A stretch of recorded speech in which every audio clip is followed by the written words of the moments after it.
Hey guys, I'm watching the bees go after these roses in the back.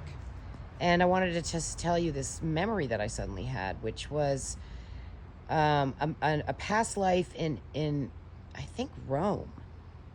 And Giorgio coming into the group and me thinking of him and inviting him in and then thinking about my history with him and how I always felt like I had past lives with Giorgio because I don't know, we just understood each other and just had an instant connection, one of those things where you just have an instant connection with somebody. Kind of like with Richard Hart, you just have an instant connection. Like you find your tribe, which is really random. They're all over the world. My tribe's all over the world. And also in this country. So anyway, and like I said, Giorgio really understood and knows me from, like, I don't know, somehow we know each other. We're from the ship, like I felt that way with Dolly Vision. Anyways, so it was reminding me of this life that I do think of where I believe I was 19 years old and I was pregnant and I was poor, or I don't know if I was poor, but I died on the street. I think I was poor.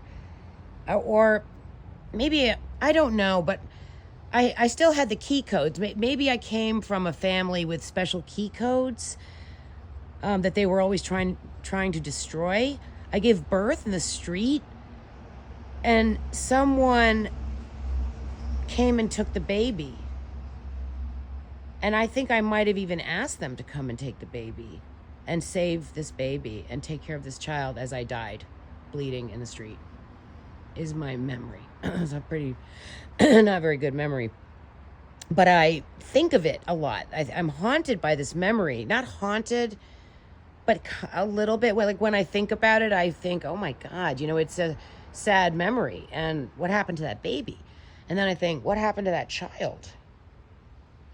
Maybe Giorgio is in that bloodline. Maybe Giorgio, was the baby, or maybe Giorgio helped me save the baby, or maybe Giorgio is the son of the baby, if the baby made it and grew up or something. I don't know, something maybe. I don't know.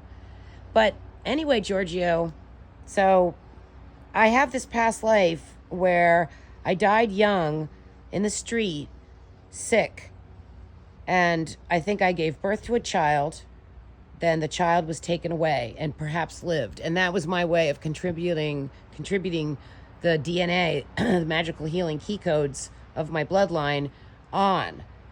I had to do it through having a baby and then dying, but we have to all do our part, right? Anyways, what do you think of that story, guys? Love you.